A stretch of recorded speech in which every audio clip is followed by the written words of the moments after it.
صلوات.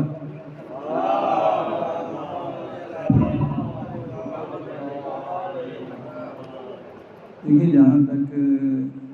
اس موضوع کا تعلق ہے ماشاءاللہ سے ایران سے متعلق بہت ہی خوبصورت عمر بھائی نے نقشہ کھینچ دیا ہے. آپ وہ وقت بھی تو دیکھیں کہ جو تقریباً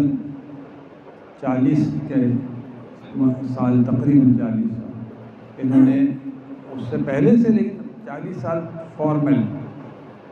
جو ہے رسمی انداز میں انہوں نے تیاری کی. وہ تکالیف یاد کریں جو اس پورے 40 سال میں چلتے پھرتے امن کی حالت میں ٹاپ رینک کی شخصیت، سائنسدان ہو یا کوئی آرمی کا ہو یا کوئی سپاہ کا ہو یا کوئی سیاست دان ہو، ان کو شہید کرتے چلے گئے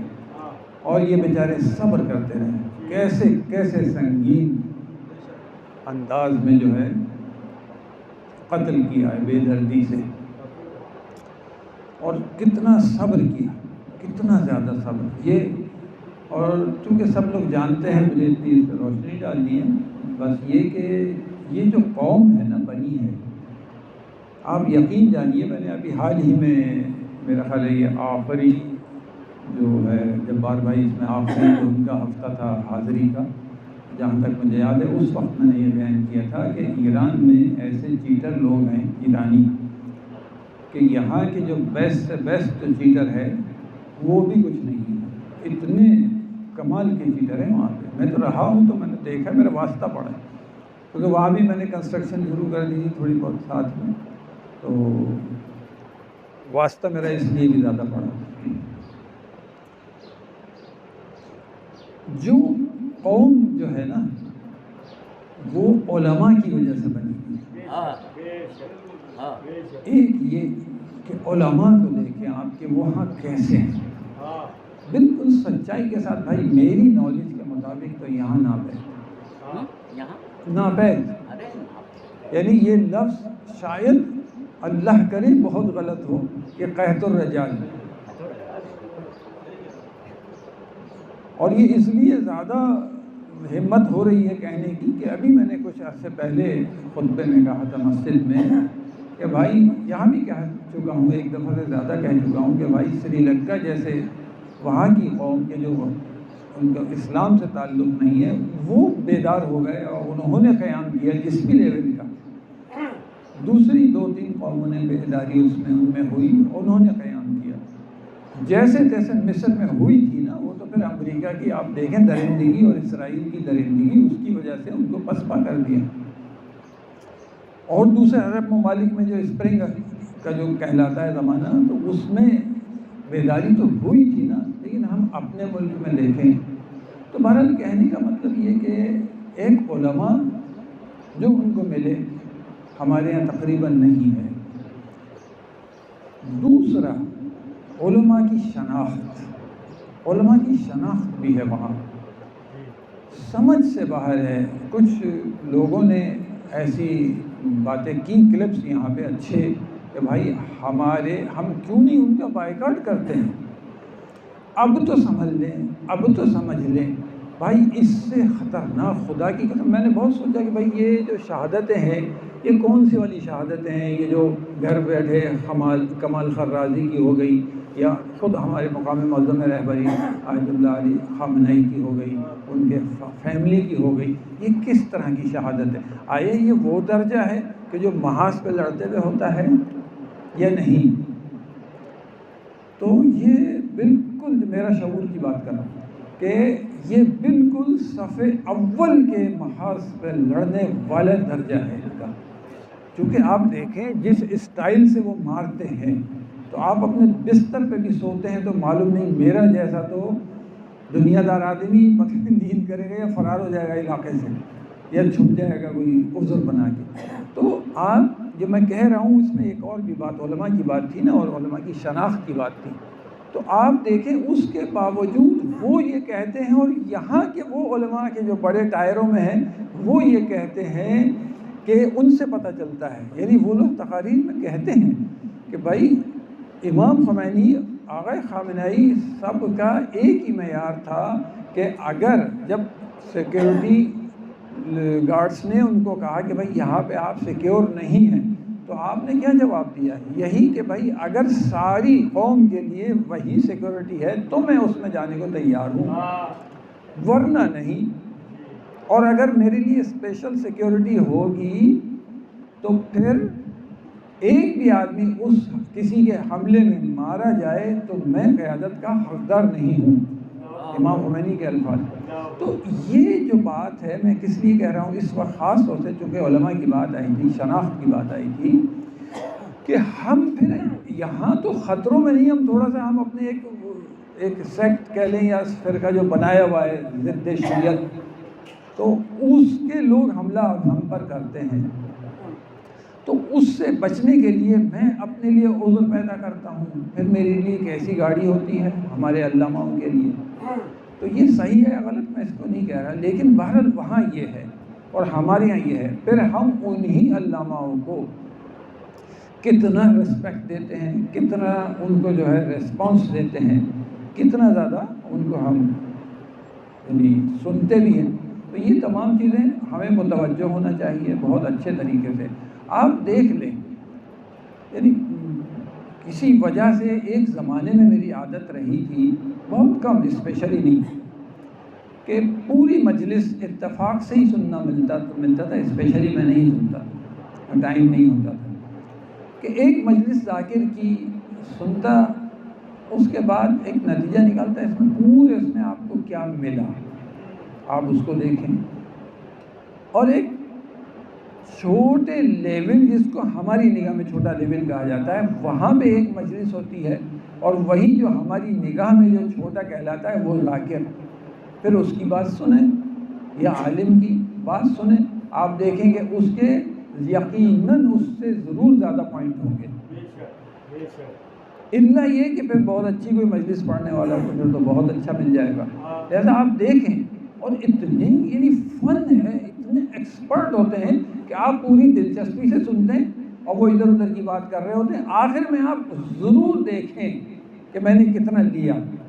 کتنا ملا، کتنا قلب پہ اثر ہوا۔ ماشاءاللہ، بہت اچھی طرف اشارہ کیا۔ تو ہم اپنے موضوع پہ آتے ہیں، اس میں کہ پہلے یہ کہنا بجا ہوگا انشاءاللہ کہ آؤٹ اسٹینڈنگ بیان رضوی صاحب نے دیا، اس کے بعد اب مجھے بولنا کی ضرورت نہیں تھی، سب نے بہت اچھا بولا ماشاءاللہ، میں نے توجہ تھا تقریباً کم و بیش، زیادہ تر تو میں نے سنا، تو اس میں سب نے بہت اچھے پوائنٹس بولے، لیکن آپ نے جو ہے رضوی صاحب نے جو ہے وہ اینڈ کر دیا، تو لیکن وہی بات ایک رسماً اور تبرکاً آپ کے سامنے پیش کر رہا ہوں، اور کچھ بہرحال اقوال ہیں۔ امام علیہ السلام اپنے اس کلام میں، کہ جو نہج البلاغہ میں جس کو کلمات قصار میں نمبر دیا گیا ہے 449، ارشاد فرماتے ہیں کہ من کرمت علیہ نفسہ ہانت علیہ شہواتہ، جو خود اپنے لیے شخصیت و عزت کا قائل ہے، اس کے لیے اس کی شہوات پست و ذلیل ہیں اس کی نظر میں۔ اور بڑے خوبصورت انداز میں، یعنی میں اس لیے بار بار کہہ رہا ہوں کہ رضوی صاحب نے واقعاً بہت عمدہ بیان دیا، الفاظ بڑے بہت عمدہ تھے۔ امام علیہ السلام کا یہ کلام میدانی کی کتاب مجمع الامثال میں کچھ فرق کے ساتھ، اور ابن عبد ربہ کی کتاب عقد الفرید میں بھی کچھ فرق کے ساتھ بیان ہوا ہے۔ امام علیہ السلام اپنے اس کلام میں شخصیت اور شہوات کے تضاد کی طرف اشارہ کر رہے ہیں، شخصیت اور شہوات کی تضاد کی طرف اشارہ کر رہے ہیں۔ لفظ شہوات جمع ہے شہوت کا، جس کے معنی دل کا چاہنا ہے، جو معمولاً ایسے موقعوں پر بولا جاتا ہے جو معقول و پسندیدہ نہیں ہوتے، اور یا کسی حالت افراط ناپسند پر بولا جاتا ہے کام صحیح لیکن کرے جا رہے ہیں۔ واضح ہے کہ جو بھی چاہے کہ لوگوں کے درمیان حتیٰ خود کے لیے بھی اس کی شخصیت و عزت محفوظ رہے، تو اسے چاہیے کہ بہت سی نفسانی خواہشات سے صرف نظر کرے، اور امام علیہ السلام کی تعبیر کے مطابق اس کی خواہشات اس کی نظر میں پست و بے قیمت ہوں گی، کیونکہ ان دونوں کے درمیان واضح تضاد ہے۔ میں نے ماضی میں 2-3 دفعہ مجھے یاد ہے کہ یہ لفظ بیان کیا، یہ بات میں نے نقطہ بیان کیا تھا کہ آپ تنہائی میں کمرہ بند میں ایک نازیبا لفظ منہ سے نکالیں، یا گالی اگر نہیں تو نازیبا لفظ، آپ دیکھیں خود ایک گرا ہوا اپنے آپ کو محسوس کریں اور شرمندگی ہوگی اپنے آپ سے۔ خواہشات پرست لوگ جو سوائے شکم و فرج کے کچھ نہیں جانتے، وہ عام لوگوں کی نظر میں پست و بے ارزش لوگ ہیں، اور اسی دلیل کی بنا پر رد شدہ یعنی ریجیکٹڈ ہیں۔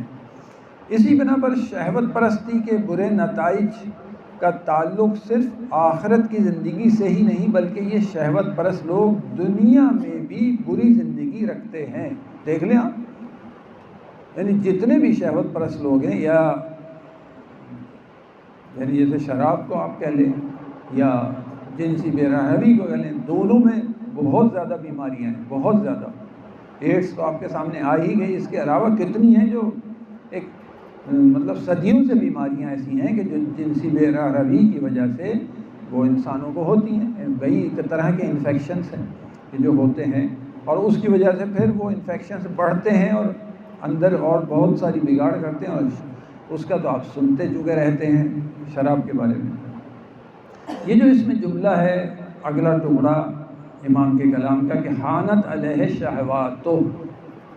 اس میں انشاءاللہ سب چونکہ پرانے ہیں تو اس لیے ایسی باریکی نہیں ہے، لیکن بہرحال ایک ہے بات جو کہنی چاہیے چونکہ موضوع ایسا ہے کہ حانت علیہ شہواتو کا مطلب کیا ہے، کیونکہ حضرت عیسیٰ علیہ السلام کے زمانے میں ایک کانسیپٹ تھا کہ شہوات کو کنٹرول کرنے کا،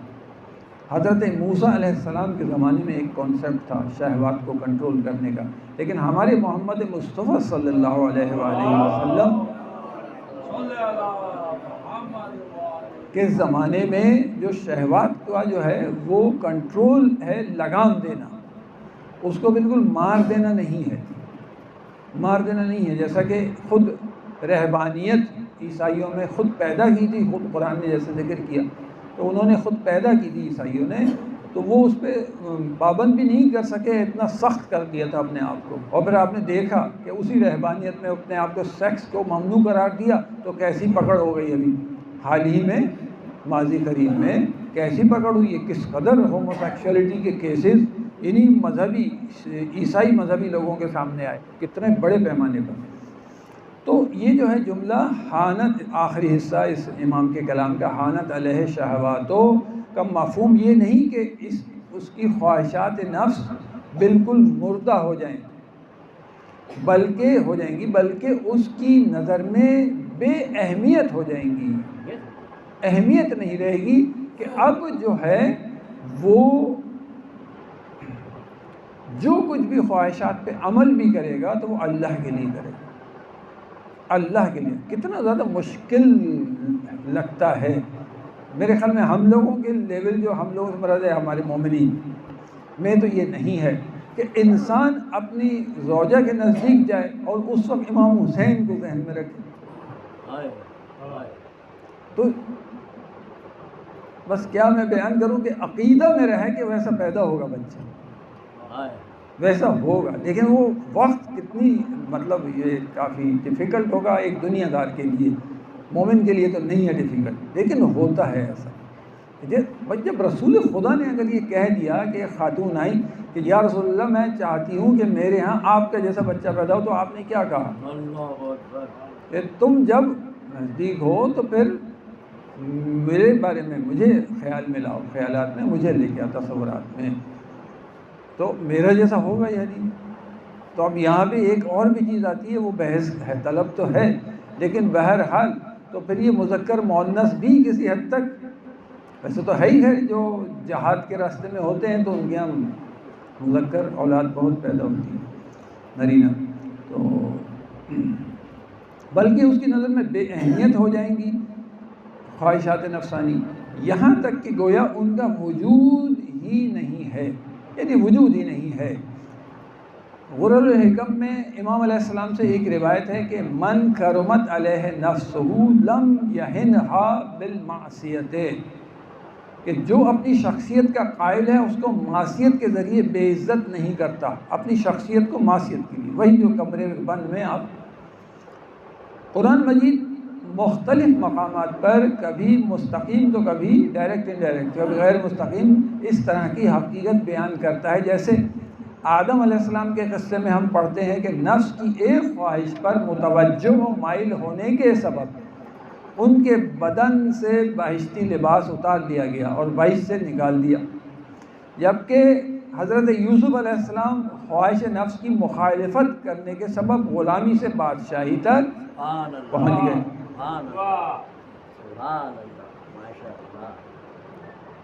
نفس پرستی اور شہوات رانی سے نہ صرف معاشرے میں اس کی شخصیت گر جاتی ہے بلکہ خود اس کی نظروں میں بھی گر جاتی ہے۔ اس کے علاوہ وسواس و خیالات بھی بدتر و خطرناک تر ہوتے چلے جاتے ہیں، وسواس و خیالات بھی بدتر و خطرناک تر ہوتے چلے جاتے ہیں۔ آپ یہ محسوس کر سکتے ہیں کہ جب آپ نیکیاں کر رہے ہوں تو آپ کے خیالات متوجہ ہوئیے، کبھی اگر نہیں ہوئے تو آپ متوجہ ہوں، آپ دیکھیے صبح شام دوپہر چلتے پھرتے آپ کے خیالات اچھائی کی طرف جا رہے ہوں، اور جب آپ گناہ خدا نخواستہ یا خطائیں یا اچھے نہیں گناہ پہ نہ جائیں لیکن ایک خطائیں تو وہ کر رہے ہوں، آپ دیکھیے آپ خیالات اچھے نہیں ہوں گے یا آپ دفاع میں لگ جائیں گے، جو بیسیکلی تو آپ اچھے ہیں نا، آپ دفاع کریں گے خیالات میں، تو ٹائم آپ کا اس میں وہ عبادت ہے لیکن وہ ڈیفینس میں لگ جائیں گے، یار یہ تو اللہ اللہ اندر سے آپ اسی میں ٹائم، بجائے اس کے کہ ایک اچھا خیال آئے، ایک اچھی حدیث کے معنی ذہن میں آئے۔ اس کے علاوہ قرآن مجید تکراراً ہوا پرستی کو مایہ ضلالت یعنی وجہ گمراہی شمار کرتا ہے۔ سورہ صاد کی آیت نمبر 26 میں پروردگار عالم حضرت داؤد علیہ السلام سے خطاب فرما رہا ہے کہ وَلَا تَتَّبِعِ الْهَوَىٰ فَيُضِلَّكَ عَنْ سَبِيلِ اللَّهِ، کہ اپنے خواہش کی پیروی نہ کرو ورنہ جو ہے یہ تمہیں اللہ کی راہ سے گمراہ کر دے گی، یہی خواہش ہے۔ میرے ذہن میں یہ ہے، میری خواہش ہے کبھی کہ اس پہ میں الگ سے ایک موضوع، کیونکہ یہاں ایک اسپیسیفک ہوتا ہے تو اس لیے میں نہیں کر پاتا ہوں، ایک موضوع پہ بات کروں، اور وہ یہ کہ متوجہ تو آپ لوگ انشاءاللہ ہوں گے کہ ایک بڑی میں خود پریشانی میں ہوں۔ ایک عرصے سے معلومات تو تھی پہلے سے، لیکن ہوتا ہے نا کبھی انسان کبھی کسی وجہ سے متوجہ زیادہ ہو جاتا ہے کسی عمل کی طرف یا کسی بات کی طرف، کسی قول۔ پروردگار عالم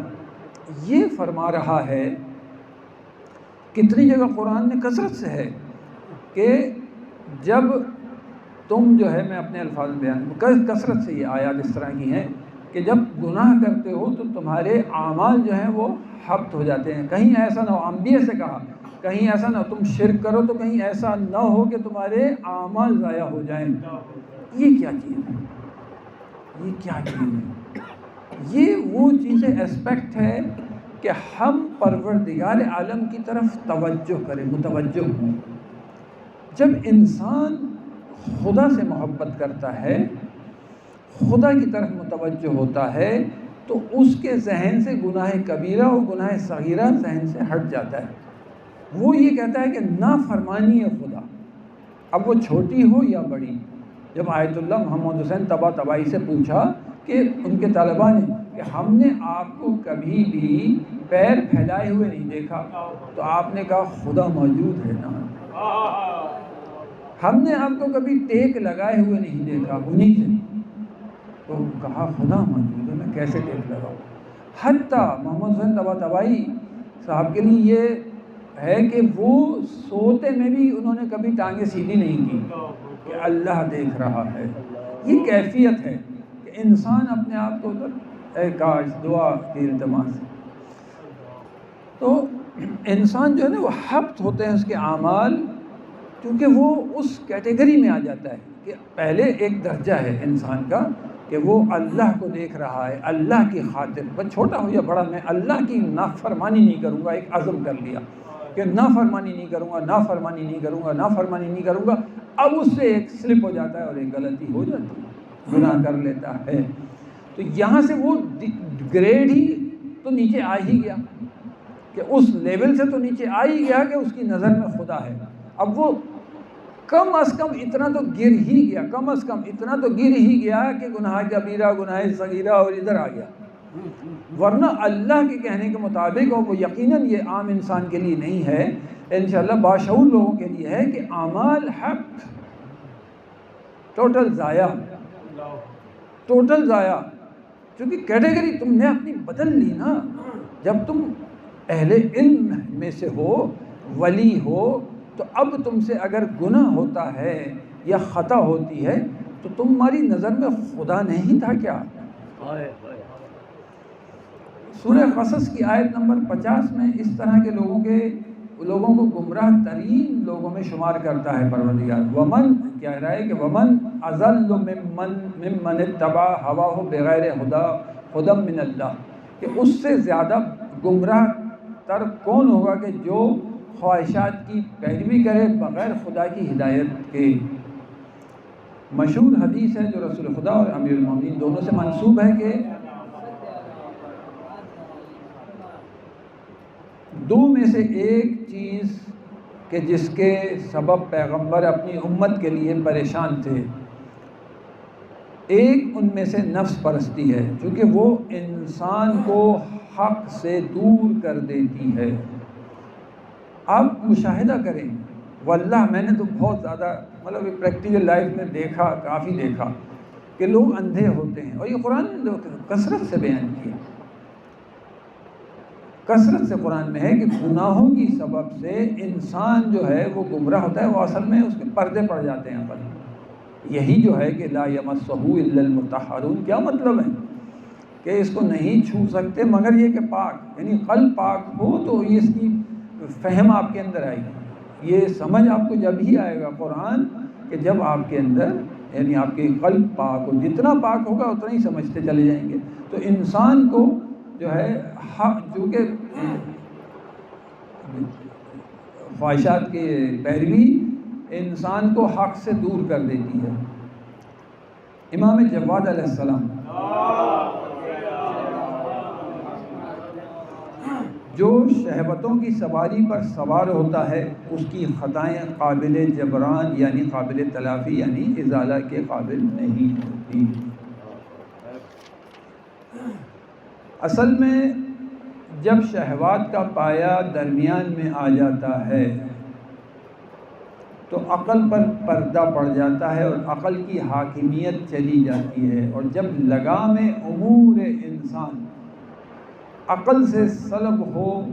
اور شہوات کے ہاتھ لگ جائے تو ہر طرح کی بدبختی یا خطرہ اس کے لیے فراہم ہو تو تعجب کی بات نہیں ہے، کچھ بھی ہو سکتا ہے. ان موضوعات پر آیات و روایات بہت ہیں. ان میں سے ایک امیر المومنین ہی سے غرر الحکم میں حدیث ہے کہ عقل اللہ کا لشکر ہے. عقل اللہ کا لشکر ہے.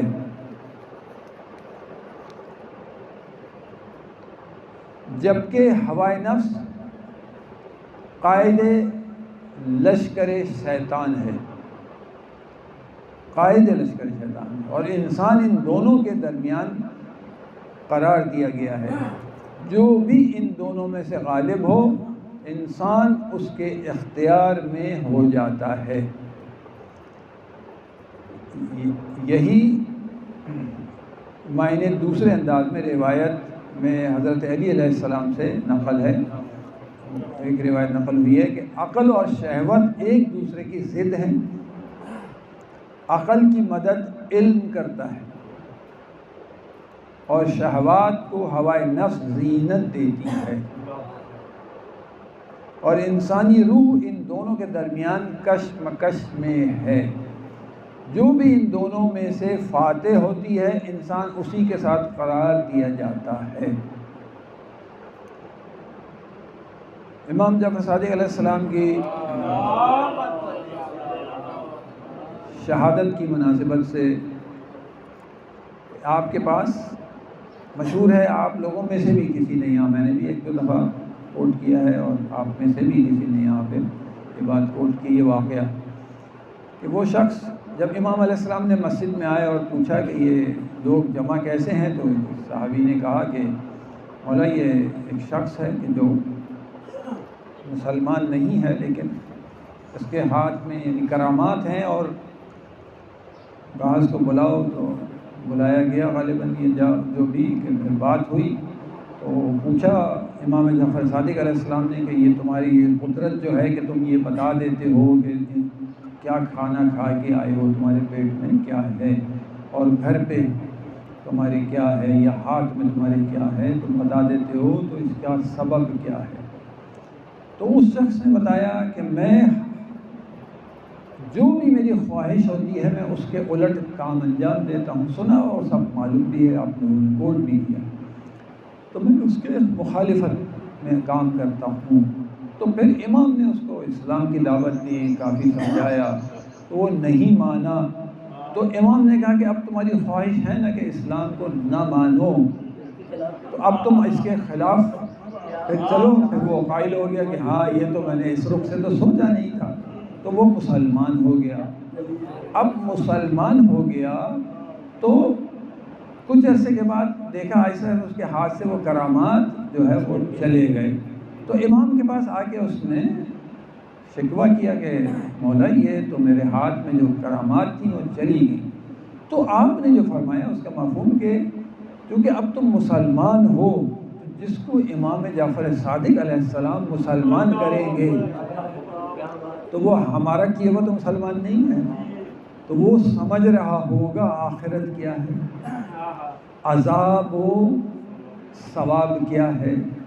لہذا اس کا جذبہ امام نے ایسے اس کو بنایا ہوگا نا کہ اب اس کا جذبہ عمل جو ہے، انسینٹیو ایکٹ جو ہے وہ کیا ہو گیا، وہ یہ کہ مجھے آخرت میں ملے گا۔ تو جب آخرت میں ملنے کی نیت سے انجام دے رہا ہے اعمال، تو اب وہ کرامات تھوڑی ہوں گے، چونکہ پہلے تو وہ دنیا دار تھا تو اس نے وہ اعمال انجام ہی اس لیے دیے تھے کہ دنیا میں ہی ریاکشن ہو۔ لہذا یہ میں نے اس لیے بھی کہا کہ دیکھیے ایک چیز جس کی طرف میں متوجہ کروں گا، ورنہ حقیقت یہ ہے کہ رضوی صاحب نے اس کو ختم کر دیا تھا اس موضوع کو، لیکن یہ چیز بھی ذہن میں رکھنی چاہیے۔ ایک پہلو ہے، ورنہ اور بھی پہلو ہیں، ان پر بھی بات ہو سکتی ہے ان پہلوؤں سے، کہ یہ جو ہم پڑھتے ہیں اس طرح کی کئی آیات ہیں، واللہ شاکر علیم، معنی اس کے پتہ ہے، واللہ شاکر علیم، اللہ جانتا ہے، قدردان ہے۔ لہذا جب ہم اللہ کو سامنے رکھتے ہوئے گناہوں سے بچیں گے تو اللہ کی مدد بہت زیادہ شامل حال ہوتی ہے، ممکن نہیں ہے کہ شامل حال نہ ہو۔ آپ اندازہ کریں کہ خدا نے یعنی اس کو لائیں ذہن میں کہ ایک شخص جو خواہشات کو مار رہا ہے تو اتنی منزل کہ ہم کتنی دور ہیں ان باتوں سے کہ ہم کہاں پتہ چلا سکتے ہیں کہ پیٹ میں کیا ہے، کہ گھر میں کیا ہے، کہ مٹھی میں کیا ہے، کتنی دور ہیں ہم ان چیزوں سے۔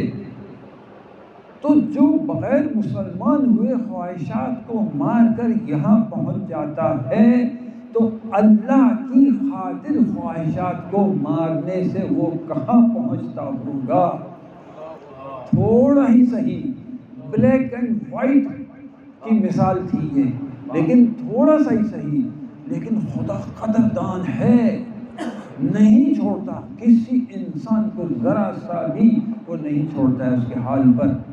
آپ اللہ کی خاطر کچھ کریں، وہ اللہ، یہ میں نے یہیں پہ اس کے بعد سے میں متوجہ ہوتا چلا گیا کہ جو ہم نے پڑھا تھا بسم اللہ اور الحمد میں جو ہم نے تفسیر یہاں ہوئی تھی، اس میں کہ رحمان اور رحیم، تو اس میں رحمان جو تھا تو رحمان کی جو وسعت ہے، وہ میں نے سب سے زیادہ ربوبیت کو اس کی دیکھا اپنی زندگی میں کہ اس کی ربوبیت کیا ہے، عجیب و غریب کمال. اسی طرح اس کی رحمانیت ایک غریب عجیب و غریب منزل ہے، اس پہ بیان کرنا مشکل ہے اس کی مہربانیاں، رحمانیت. اس ہی طرح سے سمجھ لیں یہ قدردانی ہے. قدردانی ذرہ پر فمن یعمل مثقال ذرۃ خیرا یرہ ومن یعمل مثقال ذرۃ شرا یرہ. لازمی ریئیکٹ ہوگا، دیکھو گے. ذرہ بھر نیکی کرو گے دیکھو گے، ذرہ بھر بدی کرو گے دیکھو گے. امام جعفر صادق علیہ السلام آپ کو منصور دوانقی نے بہت تکلیفیں دی. 6 بار آپ کو بڑی تکلیفیں دے کر شہید کرنے کی کوشش کی. انہی تکالیف میں سے ایک آپ کی تکلیف یہ تھی کہ آپ کے گھر کو رات میں آگ لگا دی. آگ لگا دی گئی. امام علیہ السلام اپنے کمرے سے نکلے، آپ کے خادم تھے، وہ آگ کو بجھانے لگے. ایک افراتفری بن گئی. امام اٹھے اور باہر آئے تو بجائے اس کے گھر سے باہر جاتے اپنے صحن کی ایک دیوار کے نیچے بیٹھ کر زار و قطار رونے لگے. ایک خادم آپ کے پاس آتا ہے کچھ دیر بعد کہ مولا، نہ تو آپ آگ بجھا رہے ہیں، نہ یہ کچھ کر رہے ہیں، اور نہ گھر سے آپ باہر گئے، آپ اپنے ہی گھر کے اندر صحن کی دیوار کے ساتھ بیٹھ کے رہی. کیا سبب ہے کہ آپ زار و قطار رو رہے ہیں؟ آپ ذرا مجھے مہربانی کر کے بتائیں. تو آپ نے کہا تم نے دیکھا کہ میری بچیاں کیسے ایک کمرے سے دوسرے کمرے میں اور اس کمرے سے اس کمرے میں جا رہی ہیں، اور یہ کتنی پریشان دکھائی دیتی ہیں. تو مجھے اپنی پھوپھیاں یاد آ گئیں شام غریبہ کی. مجھے اپنی پھوپھیاں یاد آ جاتی ہیں. تو مولا اس وقت آپ کو پھوپھیاں یاد آ گئیں؟ ہاں مجھے پھوپھیاں یاد آ گئی کہ ان کے پاس، یعنی ابھی تو ہم موجود ہیں، تم خادم حضرات ہو، میں ہوں، لیکن میری پھوپھیوں کے پاس تو اس وقت کے جب خیموں میں آگ لگی تھی اس وقت نہ حسین تھے، نہ عباس تھے، نہ علی اکبر موجود تھے. وَسَيَعْلَمُ الَّذِينَ ظَلَمُوا أَيَّ مُنقَلَبٍ يَنقَلِبُونَ.